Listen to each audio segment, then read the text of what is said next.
안녕하십니까, 장킴입니다. 반갑습니다. 2017년 이코노미스트 표지에 세계 정부주의자들의 어젠다로 게재된 8가지 타로 카드를 요한계시록의 예언으로 풀어드리고 있습니다. 오늘은 6번째 카드에 담아놓은 세계 정부주의자들의 어젠다를 성경의 예언으로 풀어드리겠습니다. 먼저 그 6번째 타로 카드를 보시죠. 여기 보니까 이 카드의 제목이 마술사라는 The Magician으로 표기해놨네요. 자, 그런데 이 그림을 가만히 보니까 그 요점이 VR, Virtual Reality, 그 장치를 눈에 쓰고 등장하는 마술사를 이렇게 그려놨어요. 그런데 이 VR이라는 것은 컴퓨터 등을 사용해서 그 인공적인 기술로 어떤 가상현실을 실체처럼 연출하는 첨단 장비죠. 그래서 이 마술사의 그 궁극적인 목적을 보면 이런 거죠. 그 초자연적인, 그 불가능할 것 같은 가상 세계를 VR 기술을 이용해서 그 사람들에게 이게 환상이나 그 속임수로 보여줌으로써 자신의 권위를 나타내려는 것이에요. 자, 이것은 그 안에 그 함축되어 있는 것이 세계 정부주의자들의 어젠다로 그 게재된 타로 카드이기 때문에 사람들을 그들의 사상과 문화로 그 가상 세계 속으로 끌어들여서 사람들을 영원히 살게 하는 그런 통제 수단인 거예요. 그래서 이것은 마지막 때, 지금은 이제 마지막 시대인데 이 마술사는 지금 적그리스도를 상징하는 거예요. 제가 이제 이걸 다 풀어드리면 알게 됩니다.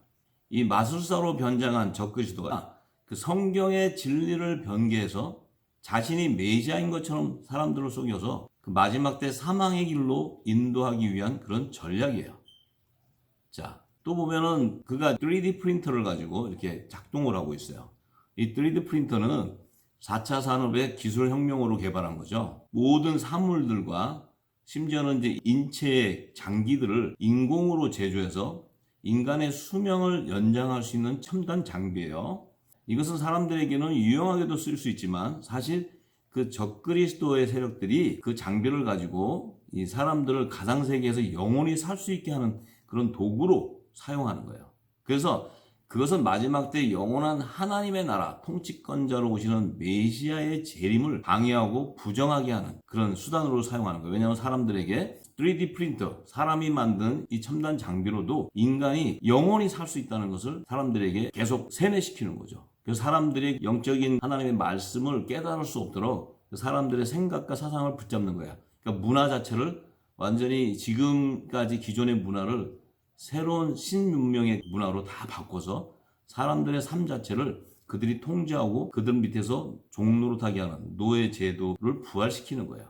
그런 비밀들이 다 함축되어 있기 때문에 우리가 이들의 어젠다로 내놓는 그 타로 카드는 잘 관찰해 보아야 됩니다. 그리고 그 뒤에는 보니까 무한대 표식을 이렇게 그려놨어요. 왜냐하면 이 마술사로 변장한 이 적그리스도가 거짓으로, 그러니까 영원한 가상세계, 그들이 추구하고 있는 신세계 단일 정부를 실현하는 것을 암시하는 거예요. 이 지구 땅에서 실현하기를 그들이 추구하고 있죠. 이것은 성경의 예언대로 마지막 때 그 메시아가 오시면 하나님 나라가 이 땅에 그 1000년 동안 통치하는 시대가 열리는데 그때 재림하실 때가 되면 세계 정부주의자들, 이 적그리스도의 세력들은 다 멸망할 것을 요한계시록은 증거하고 있어요. 자, 그리고 그 뒤에 보니까 태양이 이렇게 크게 그려져 있어요. 태양은 제가 다른 그 타로 카드에서 지금 보면 여러 카드에서 지금 태양을 계속 중심으로 그리고 있어요. 그래서 그 태양들이 등장하게 되는데 지금 여기에서도 그 태양은 제가 누차 말씀드렸지만 그 태양신, 바알 우상을 섬기는 바벨론 제국주의를 상징하는 거예요. 그래서 지금 마지막 때 최후의 바벨탑으로 그 바벨론 제국주의를 상징하는 세계 단일 정부를 수립하는 거예요. 그래서 이것이 바로 세계 정부주의자들의 어젠다예요. 항상 그 태양을 이렇게 그들이 그려놓는 것은 사실은 이 태양도 이 복음의 참빛으로 오시는 메시아를 상징하는데 그들은 이 태양을 메시아를 가장한 거짓 적그리스도, 그러니까 그들이 그 태양신으로 만들어 놓는 거예요. 그래서 이것도 하나님의 말씀을 변개하는 것이고 하나님을 섬기는 자들을 대적하는 그런 행위인 거예요. 그래서 지난번에 말씀드렸던 그 타로 카드를 참조해 보시면 그 태양에 대한 부분들을 제가 설명했으니까 도움이 될 것입니다.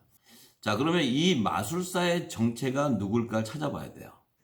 자, 지금 이 정체를 확인할 수 있는 것은 마술사가 로마 황제들이 입는 자주색 옷을 입고 지팡이를 쥐고 있어요.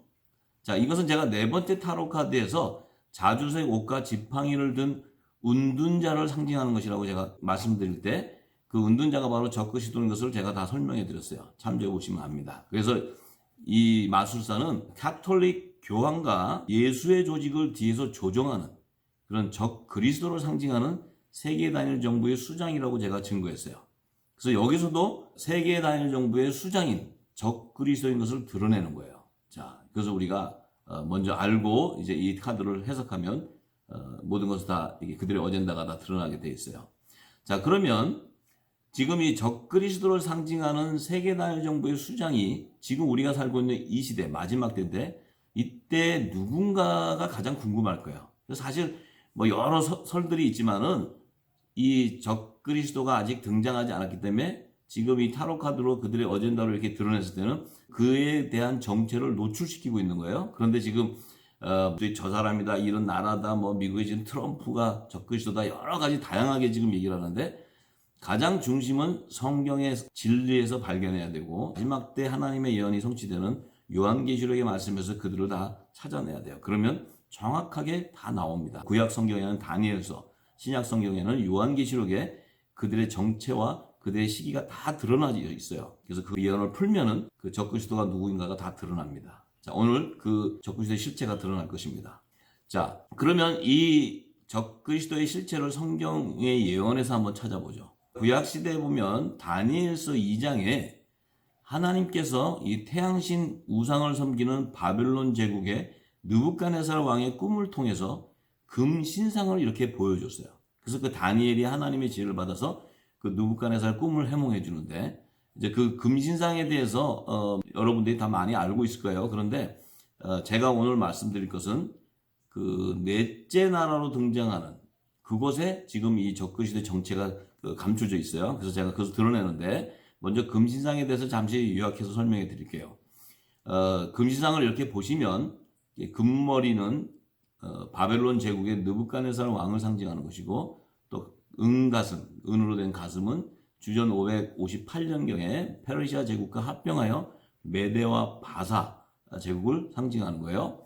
그 다음에 그 노수로 만든 허리 부분은 헬라 제국을 상징하는 거라 그랬어요. 그런데 다리에는 보면 철로 이렇게 만들어 놨는데 그것은 강하고 이 아주 강력한 그런 그 세계 패권 국가를 상징하는 건데 그 철다리는 로마 제국을 상징한다고 이미 성경은 예언하고 있어요. 그런데 여기서 중요한 부분은 아래 보면은 열 발가락에 보면 이 털하고 진흙이 이렇게 섞여 있어요. 거기에 마지막 때 적그리스도의 정체가 담겨져 있어요. 이 열 발가락은 열왕의 시대, 열왕 때를 얘기해요. 이게 마지막 때 열뿔을 가진 짐승, 곧 적그리스도에 등장하는 마지막 시기를 상징하는 거예요. 그래서 이 마지막 때 네 번째 나라로 등장하는 로마 제국에서 흩어져 나오는 열뿔을 가진 짐승을 상징하는 적그리스도의 출현을 예고해 놓은 다니엘서 2장 40절에서 45절의 말씀을 제가 5가지로 요약해서 말씀드리겠습니다. 왜냐하면 성경은 너무 복잡하기 때문에 제가 간추려 요약해 드리겠어요. 그래서 본문을 찾아서 그 말씀을 찾아보시면 제가 말씀드린 것들을 다 이해할 수 있습니다. 먼저 첫 번째는 그 철과 진흙이, 그러니까 토기장이 진흙이 합하지 않은가 같이 그 나라가 나누일 거라고 이렇게 증거해 놨어요. 그러면 우리가 이 철과 토기장의 진흙을 상징하는 두 나라의 실체가 뭔가 확인해 봐야 돼요. 그래서 이 철다리는 로마 제국을 상징한다고 말씀드렸어요. 그런데 토기장의 진흙을 상징하는 나라는요, 하나님이 이스라엘의 조상 야곱의 12지파의 자손들을 택해서 이 땅에 세운 제사장 나라를 상징하는 것입니다. 자, 제사장 나라입니다. 그러니까 이 철은 로마 제국이고 토기장의 진흙은 하나님이 이 땅에 세운 제사장 나라를 상징하는 거예요. 그런데 두 번째 요약해 드리는 것은 이 철다리와 열 발가락에 철과 토기장의 진흙이 섞인 것을 증거해 놓았는데 또 그들이 서로 다른 인종이라고 이렇게 기록해 놨어요. 자, 그러면 이 철과 진흙이 서로 다른 인종이 누군가를 그 실체를 찾아봐야 돼요. 자, 이제 AD 300년경에 로마 황제 콘스탄티니우스는 박해받던 기독교를 국교로 정했어요. 그 당시에 이 로마교는 바벨론 종교를 섬기고 있었기 때문에 이 로마교와 기독교가 혼합하게 되면서 로마 카톨릭 종교가 탄생하게 되는데, 이 로마 카톨릭 종교의 그 기초, 파운데이션도 바로 바벨론 종교에 뿌리를 두고 있는 거예요. 자, 이것을 우리가 잘 알아야 됩니다. 왜냐하면 마틴 루터가 종교개혁을 통해서 개신교들이 나왔는데 그 뿌리도 사실은 로마 카톨릭 종교에서 뿌리가 나왔기 때문에 그것은 하나님의 나라에서 나오는 뿌리가 아니고 이 땅에 태양신을 우상을 섬기는 바벨론 그 종교의 신앙의 뿌리에서 오기 때문에 모든 게 다 혼합되어 있기 때문에 지금까지 성경을 알파와 오메가이신 예수님의 비밀을 풀지 못해요. 예언도 못 풀고. 왜냐하면 다 부분적으로 해석하게 되기 때문에 성경은 다 막히게 돼 있어요. 그래서 지금 요한계시록이라든지 다니엘서 이런 예수님이 오셔서 하신 그 마지막 때 예언들은 창세기부터 계시록이 다 하나로 연결되어 있는데 모든 게서 정확하게 퍼즐같이 맞춰져 있는데 그것을 다 부분적으로 해석하기 때문에 또 메시아로 오신 예수님이 비유로 다 말씀하셨기 때문에 이걸 풀지 못하고 있어요. 왜? 그 뿌리가 바벨론 종교의 뿌리를 두고 있기 때문에 그렇습니다. 그래서 마지막 때는 다 음료 교회가 되기 때문에 귀신의 처소가 되기 때문에 요한계시록 18장에는 귀신의 처소에서 다 나오라고 하나님이 그 내 백성은 거기서 멸망당하지 말고 나오라고 이렇게 요한계시록에 증거하고 있어요. 자, 카톨릭 교황이 카톨릭 그 종교를 가지고 그 정치 도구로 사용해요. 그래서 종교 권력을 잡으면서 부패하게 되죠. 자, 예수회는 1539년 이그나티우스 로욜라라는 그 사람에 의해서 세워지게 되는데 1540년경에 교황의 인가를 받아서 카톨릭 내에서 가장 큰 선교 단체로 활동을 했어요. 그런데 그들이 나중에는 이 카톨릭을 지배하는 세력들이 됩니다. 지금은 예수회가 카톨릭을 지배하고 있어요. 로마 카톨릭 교황도 예수회의 조정을 받고 있어요. 자, 그런데 또 1776년 5월 1일에 예수회 수장인 아담 바이스 하우프트가 세계적인 유대인 금융 재벌가이자 프리메이슨인 로스차일드 가문과 손을 잡고 일루미나티 조직을 세워요. 자, 근데 카톨릭 종교의 프리메이슨들은 적대적이에요. 그래서 그들이 기독교 타도를 외치면서 프랑스 혁명을 일으켰을 때 그 프랑스 혁명을 성공할 수 있었던 가장 큰 이유는 로스차일드가 그들에게 금융 지원을 했기 때문이에요. 자, 그래서 예수회나 일루미나티, 프리메이슨은 서로 이름은 다른 조직으로 가지고 있지만 그들의 어젠다는 동일한 세계정부주의 사상과 단일 정부를 세우는 목표를 공유한 그런 집단이 되었어요. 자, 그래서 프리메이슨의 핵심이 일루미나티이고 일루미나티의 머리가 예수회라는 것에 많은 사람들이 다 알고 있습니다. 지금은 유튜브나 이런 뉴스 매체를 통해서 많이들 다 이제 알게 됐어요. 그래서 이해하기가 쉬울 거예요. 그렇기 때문에 이 철과 토기장의 진흙이 다른 인종의 정체가 바로 로마 카톨릭 종교를 믿는 로마인들과 그 다음에 유대인 금융 재벌가인 로스차일드 가문이 조직한 예수회를 상징하는 거예요. 자, 그래서 이 철과 진흙의 다른 인종은 로마인들과 유대인이라는 거예요. 자, 그래서 유대인들의 금융 재벌가인 로스차일드가 예수회를 조정하고 있어요. 자, 그리고 세 번째 요약으로 열왕의 때에 하늘의 하나님이 한 나라를 세우게 될 것을 예고해 놓았어요. 그러면 이 열왕의 시대는 언제이고 열왕의 정체는 누군가를 알아야 돼요. 자, 열왕의 때라는 것은 새로운 단일 금융 시스템으로 달러를 대체할 디지털 단일 전자 화폐의 개혁을 예고하는 5G 시대를 예고하는 사인이에요. 자, 이미 30년 전에 그러니까 1988년 표지에요. 세계정부주의자들의 그 어젠다로 열왕에 대한 상징을 게재해 놓았어요. 자, 그래서 표지를 잠깐 봅니다. 1988년도에 그들이 게재한 표지를 보면 독수리가 있는데 독수리가 지금 미국 정부의 독수리가 아니고 이 독수리는 좀 음침한 독수리예요. 생긴 것도 그렇고. 그런데 그 독수리 머리에는 면류관이 이렇게 써 있어요. 그것은 이제 자기들이 단일 세계 정부를 세우는 세력들이라는 것을 과시하는 거예요. 그리고 그 목에는 전자화폐를 상징하는 목에 달고 있는데 그 화폐에 써 있는 글을 보니까 10 피닉스라고 돼 있어요. 그러니까 10 피닉스라는 것은 피닉스는 봉황새를 얘기죠. 10개의 봉황새. 이 봉황새는 왕을 상징하는데 10개의 왕이라서 열국을 열왕. 열왕이라는 의미는 자, 10개의 나라를 의미하는 것이 아니고 이 지구 땅에 존재하는 모든 나라를 상징하는 거예요. 열이라는 것은 모든 것이 꽉 찬 수를 얘기하는 거기 때문에 이 지구 땅의 모든 나라를 상징하는 거예요. 거기에 가운데 공집합의 기호를 써놨어요. 그 공집합은 그 열왕의 모든 나라의 유일한 공집합 집단인 세계 단일 정부주의자들이 세우는 세계 단일 정부를 얘기하는 거예요. 그것이 2018년에 세우게 된다. 이렇게 상징해냈어요. 이 2018년이라는 의미는 지금 그 독수리 다리 밑에 보면은 달러나 뭐 일본, 엔화, 중국, 위안화 이런 종이 지폐들을 발을 밟고 불로 태우는 거예요. 그것은 달러 종이 지폐는 사라지고 단일 전자 화폐 시스템으로 바꾸겠다는 거예요. 이것은 이 마지막 때 전 세계를 통제하는 노예 제도를 상징하는 거예요. 노예 제도를 부활시켜서 마지막 때 전 세계를 통제하겠다는 그들의 전략을 나타내는 거예요. 자, 그럼 여기서 열왕은 누구를 상징하는 것일까요? 자, 이 텐 피닉스나 열왕이라는 것은 같은 상징하는 게 동일한 거예요. 그래서 요한계시록 13장 1절에서 5절의 말씀을 보면 10뿔을 가진 짐승이 나오는데 그 짐승이 바로 세계 단일 정부의 수장인 적그리스도를 가리키는 거예요. 그리고 그 짐승이 42달 일할 권세를 그 사단인 용으로부터 받아서 최후의 바벨탑으로 세계 단일 정부를 세우게 돼요.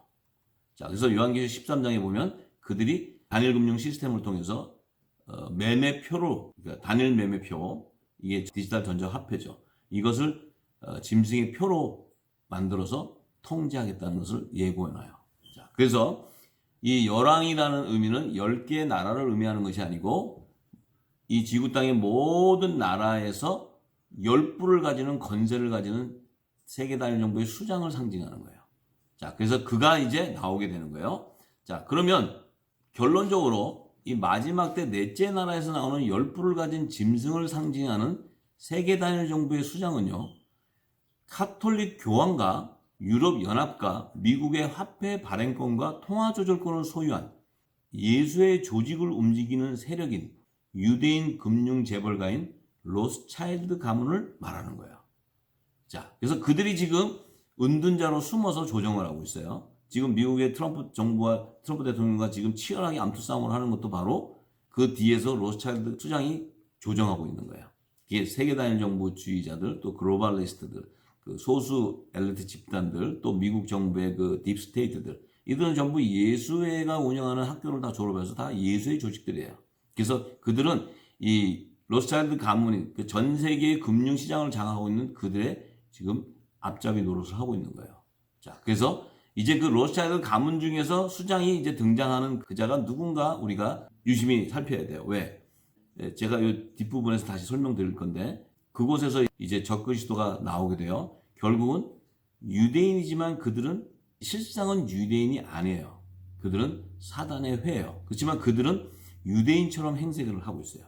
그래서 지금 이 땅의 금융시장과 모든 그 보석이라든지 무슨 곡물이라든지 모든 그 무역에 대한 그런 그 상거래의 그 핵심은 유대인이라 그러지만 그 유대인은 하나님이 선택한 제사장 나라의 백성들 가운데 사단의 회로 나오는 지파가 나와요. 이제 좀 이따 제가 다시 말씀드릴게요. 그곳에서 나오는 그들을 상징하는 거예요.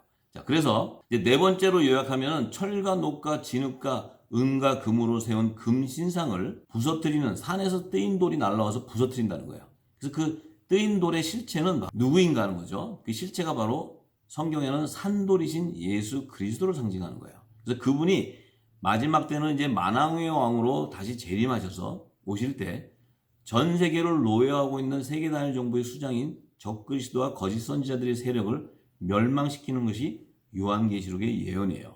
자, 그리고 마지막 다섯 번째는 하나님이 장래일을 왕께 알게 하신 것이라고 이렇게 다니엘이 느부갓네살 왕에게 금신상에 대한 그 꿈을 해몽해 주면서 이렇게 얘기해요. 그것은 마지막 70번째 대인년의 세대 예비해 놓은 7년 풍년과 7년 흉년의 두 안식년 때 행하실 하나님의 시간표를 계시하는 겁니다.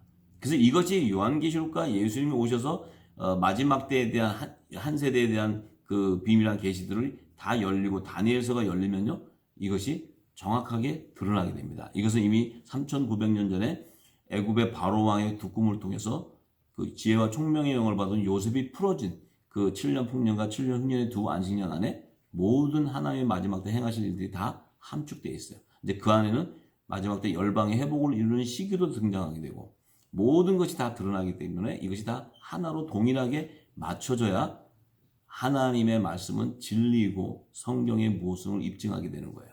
자, 더구나 이제 7년 흉년의 안식년의 기간인 제가 7년 풍년은 2015년부터 2022년이라고 그랬어요. 이제 계속 반복되는 얘기니까 이것은 항상 생각하고 계세요. 왜냐면 마지막 때 이제 다니엘서하고 다 열리게 되면 이 타로 표지의 예언들을 다 풀면서 열리게 되면 이것이 정확한 시기가 딱 같이 맞아 떨어집니다. 그래서 제가 기억하라고 말씀드리는 거예요. 7년 풍년은 2015년부터 2022년 기간을 얘기한다고 했어요. 근데 이제 7년 흉년 기간은 2020년에서 2029년인데 이 7년 흉년 기간이 바로 요한계시록에서 예고하고 있는 7년 대환란의 시기예요. 그때가 이제 2022년이 되면 7년 중동 평화협정을 체결하는 조종자로 이 적그리스도가 등장하게 되는 것이 성경의 예언이에요. 또한 그 후 3년 반의 시기인 2026년경에 사람 3분의 1을 죽이는 중동전쟁을 유발하게 되고 그때에 세계 단일 정부를 수립하는 그런 그들의 정당성을 주장해서 세우게 되고 이 세계 질서를 세우기 위해서 금융 시스템을 단일화하는 그래서 기축통화를 디지털 전자 화폐로 세우게 되는 거예요. 자, 이런 것들이 다 그들은 이미 세계 정부주의자들은 다 계획하고 있기 때문에 그 어젠다들을 지금 이코노미스트 표지에 노출시키고 있는 거예요. 그래서 2017년과 2019년은 흉년의 시기가 가까우기 때문에 그들이 적극적으로 요한계시록의 예언을 인용해서 그림을 게재하고 있어요. 타로카드를. 그것을 잘 알기를 바랍니다. 그리고 더 중요한 것은 2029년이 되면은 메시아의 왕국으로 예수 그리스도께서 만왕의 왕으로 시온산에 도래하실 때 이 적그리스도와 거짓 선자들이 멸망당하는 것이 요한계시록의 예언이에요. 그리고 그 이후부터는 1000년 동안 이 땅에서 메시아의 왕국이 통치하는 시대가 열리는 것이 성경의 예언입니다. 자, 그래서 그것도 다 풀어드릴 겁니다. 그래서 이제 2017년이나 2019년에 이코노미스트 표지에 게재된 세계 정부주의자들의 어젠다를 요한계시록의 예언으로 모두 풀게 되면요. 그 시기가 구체적으로 다니엘서와 다복음서, 예수님이 말씀하신 그 마지막 때의 예언에 대한 것들이 정확하게 맞아떨어지게 돼 있어요.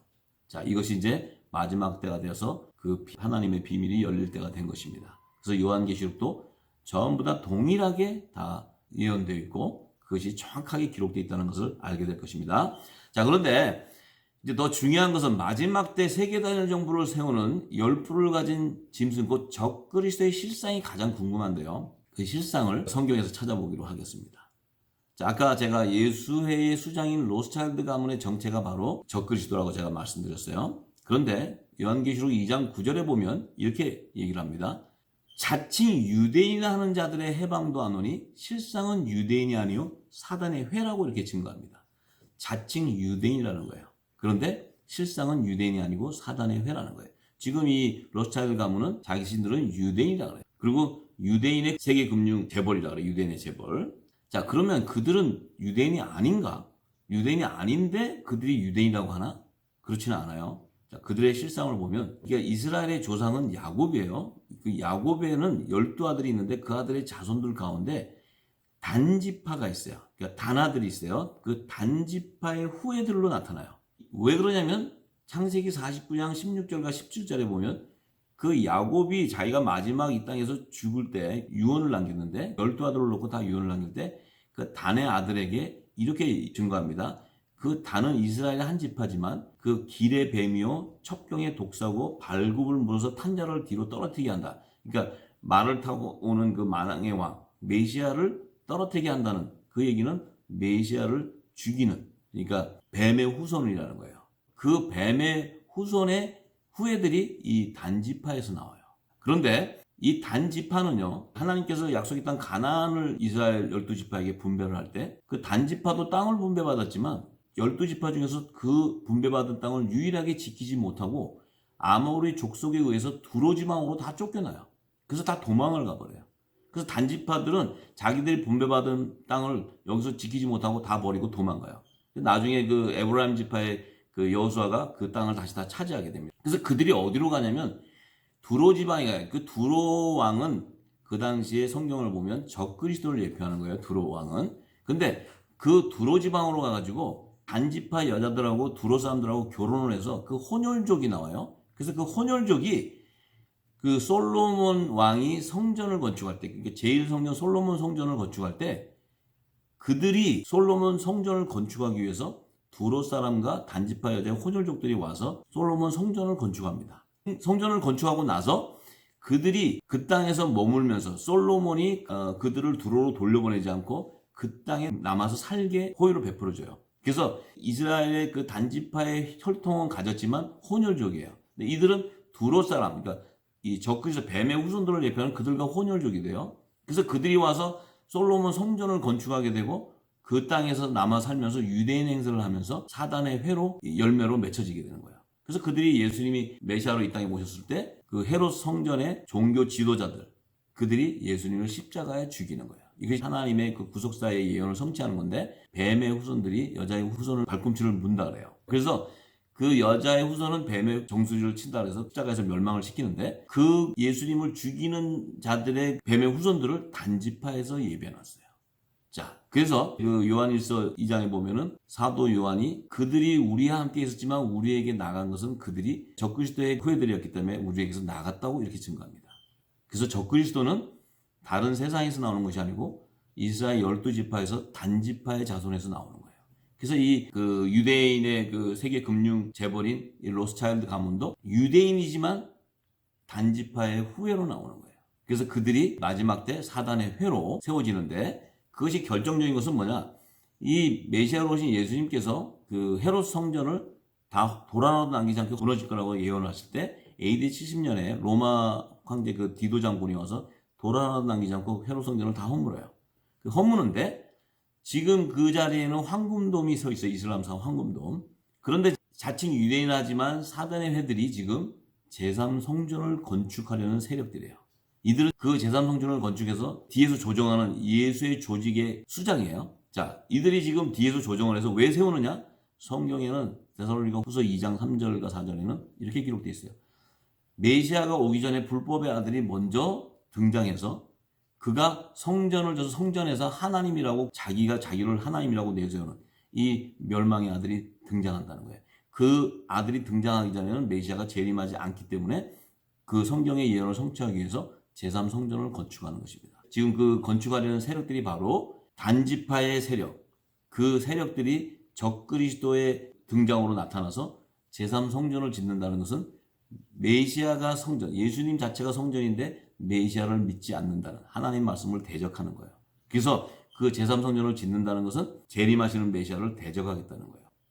그래서 요한계시록 7장에 보면은요, 이스라엘 자손 가운데 마지막 때 하나님께서 제사장나라의 백성으로 택해서 구원해 줄 자들을 살아계신 인을 치는 그 예언의 말씀이 나오는데 그때 이스라엘 자손 중에서 하나님 종으로 임치는 자들이 14만 4천이 나오는데 그 14만 4천 반열에 보니까요.